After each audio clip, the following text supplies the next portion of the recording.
నమస్కారం మిత్రులారా. Telangana state government జాబ్స్కి అప్లై చేసుకునే క్యాండిడేట్స్ అభ్యర్థులందరికీ టీజీపీఎస్సీ వారు ఒక ఇంపార్టెంట్ వెబ్ నోటిఫికేషన్ అయితే రిలీజ్ చేశారు ఈరోజు. సో జాబ్స్ అప్లై చేసుకునే వాళ్ళము జనరల్గా ఏం చేస్తామంటే తెలంగాణ టీజీపీఎస్సీ వెబ్సైట్లోకి వెళ్ళేసి మనం ఓటీఆర్ అనేది చేసుకుంటాం కదా, వన్ టైం రిజిస్ట్రేషన్ ద్వారా రిజిస్ట్రేషన్ చేసుకుని అప్లై చేసుకుంటాం కదా ఫ్రెండ్స్. సో ఈ వెబ్ నోటిఫికేషన్ ఎందుకు ఇచ్చారంటే దీంట్లో చాలా ముఖ్యమైన సమాచారం ఉంది. అదేంటంటే మనం ఈ స్క్రీన్లో చూపించినట్టుగా tgpsc.gov.in వెబ్సైట్కి వెళ్ళి ఓటీఆర్ వెబ్ నోటిఫికేషన్ అనే దాని మీద క్లిక్ చేసినట్టయితే ఈ వెబ్ నోటిఫికేషన్ ఓపెన్ అవుతుంది. సో ఇందులో ఏమని ఇచ్చారంటే మనము ఈ నోటిఫికేషన్ ఎందుకు అంటే ఎస్సీ కేటగిరైజేషన్ అంటే షెడ్యూల్ క్యాస్ట్ కేటగిరైజేషన్ని దృష్టిలో ఉంచుకొని మళ్ళీ ఇంకా ఫ్యూచర్లో వచ్చే ఉద్యోగాల నోటిఫికేషన్లను దృష్టిలో ఉంచుకొని ఈ వెబ్ నోటిఫికేషన్ ఇచ్చారు. ఎందుకంటే మనం ఏం చేయాలి అంటే ముఖ్యంగా ఈ వెబ్సైట్లోకి లాగిన్ అయ్యి మన యొక్క వివరాలను అప్డేట్ చేసి పెట్టుకోవాలి. ఎందుకంటే ఫ్యూచర్లో వచ్చే జాబ్స్కి దృష్టిలో ఉంచుకొని మనము మన యొక్క వివరాలని అప్డేట్ చేయాలన్నమాట. అది ఈ యొక్క వెబ్ నోటిఫికేషన్ యొక్క ముఖ్యమైన సారాంశం. సో అయితే ఏంటంటే అందరూ ఎవరైతే ఆల్రెడీ ఓటీఆర్ ద్వారా రిజిస్ట్రేషన్ చేసుకున్నారో వాళ్ళందరూ కూడా వెబ్సైట్లోకి లాగిన్ అయ్యి ఈ అప్డేట్ చేయాలని చెప్పేసి తెలంగాణ పబ్లిక్ సర్వీస్ కమిషన్ స్పష్టంగా తెలుపుతుందన్నమాట ఇక్కడ. సో అయితే ఈ ఓటీఆర్ ద్వారా లాగిన్ అయ్యి మన వివరాలు అప్డేట్ చేసుకోవడానికి తేదీలు ఏంటంటే 19th జనవరి నుంచి ఈరోజు నుంచి స్టార్ట్ చేసుకొని ఫిబ్రవరి 9వ తారీఖు లోపల మనము ఈ యొక్క మన డీటెయిల్స్ అప్డేట్ చేయాలన్నమాట. సో అయితే ఈ గడుపు సమయంలో మనం ఏం చేయాలంటే మన యొక్క ఈ లాగిన్ చేసుకున్నాక మన పర్సనల్ డీటెయిల్స్, ఇంకా ఎడ్యుకేషనల్ క్వాలిఫికేషన్స్, ఇంకా కేటగిరీ వివరాలు అంటే క్యాస్ట్ ఇలాంటి వివరాలు అన్నీ కూడా సరిగా ఉన్నాయో లేదో చూసుకొని తప్పనిసరిగా మనము చెక్ చేసుకొని అప్డేట్ చేసుకోవాలన్నమాట. అయితే మనం ముఖ్యంగా గుర్తు ఉంచుకోవాల్సిన విషయాలు ఏంటంటే ఇక ఒకటి latest colour passport size photograph అయితే ఒకటి కలర్ది లేటెస్ట్గా పాస్పోర్ట్ సైజ్ ఫోటోగ్రాఫ్ పెట్టాలి.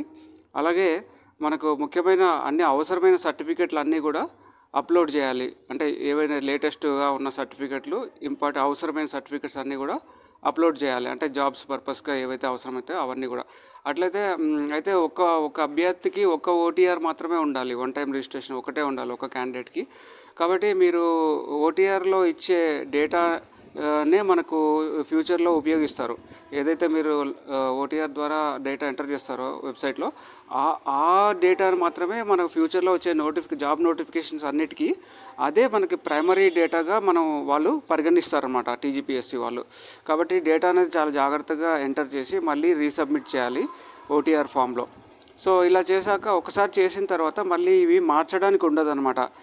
మనం ఏవైతే డేటా ఎంటర్ చేస్తామో ఫీల్డ్స్లో అవి మార్చడానికి ఉండదు ఒకసారి సబ్మిట్ చేసిన తర్వాత. కాబట్టి చాలా జాగ్రత్తగా ఎంటర్ చేయాలి. అయితే కొన్ని ఇన్ఫర్మేషన్స్ మాత్రము మనం ఎడిట్ చేయొచ్చు, చాలా తక్కువ ఇన్ఫర్మేషన్స్. ఏవేంటంటే ఎడ్యుకేషనల్ క్వాలిఫికేషన్స్ అంటే లైక్ ఎక్స్ట్రా అడిషనల్ క్వాలిఫికేషన్స్ ఏమైనా యాడ్ అయ్యి ఉంటే అవి కొంచెం ఎడిట్ చేసుకోవచ్చు.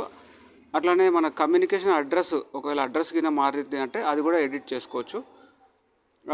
అంటే ఇప్పుడు మార్చాలనుకుంటే మార్చుకోవచ్చు.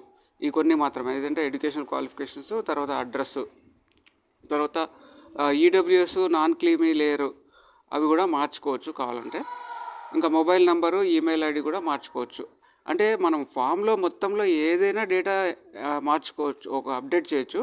కానీ ఒకసారి అప్డేట్ చేశాక అది మార్చడానికి ఉండదు. కానీ ఓన్లీ ఈ కొన్ని మాత్రమే మనం మళ్ళీ మార్చాలనుకుంటే మళ్ళీ మార్చుకోవచ్చు. అవేంటంటే అదే చెప్పా కదా, educational qualifications, address, EWS non creamy layer, mobile number, ఇవి కావాలంటే మళ్ళీ మార్చుకోవచ్చు ఒకసారి సబ్మిట్ చేసినా కూడా. సో అదనమాట. సో కాబట్టి ఏంటంటే ఇది అందరికీ వర్తిస్తుంది. ఓటీఆర్లో ఎవరైతే రిజిస్ట్రేషన్ చేసుకున్నారో ఓటీఆర్ ద్వారా అందరికీ వర్తిస్తుంది. అంటే నాట్ ఓన్లీ షెడ్యూల్ క్యాస్ట్ వాళ్ళకి, ఎందుకంటే అక్కడ all candidates who registered through OTR అని ఇచ్చారు కాబట్టి అది నేను అనుకుంటున్నాను. సో అందుకే చిన్న తప్పు చేయకుండా కూడా మీరు ఈ గవర్నమెంట్ జాబ్స్ అన్నీ దృష్టిలో ఉంచుకొని చాలా జాగ్రత్తగా అప్డేట్ చేసి చూసుకోండి మీ డేటాని. కాబట్టి ఏ చిన్న మిస్టేక్ చేసినా మీ గవర్నమెంట్ జాబ్కు ఎఫెక్ట్ అవ్వచ్చు ఫ్యూచర్లో. కాబట్టి మంచిగా వివరాలు జాగ్రత్తగా అప్డేట్ చేయండి. అయితే మనం ఇంకా పూర్తి వివరాలు కావాలంటే గిన ఇక్కడ వెబ్సైట్లోకి వెళ్ళేసి టీజీపీఎస్సీ వాళ్ళ వెబ్సైట్ www.tgpsc.gov.inకి వెళ్ళి అక్కడ మీరు డీటెయిల్స్ ఇంకా తెలుసుకోవచ్చు. ఎనీహౌ ఈ లింక్ అయితే నేను ఇక్కడ ఇస్తున్నాను, వెబ్ నోటిఫికేషన్ లింక్.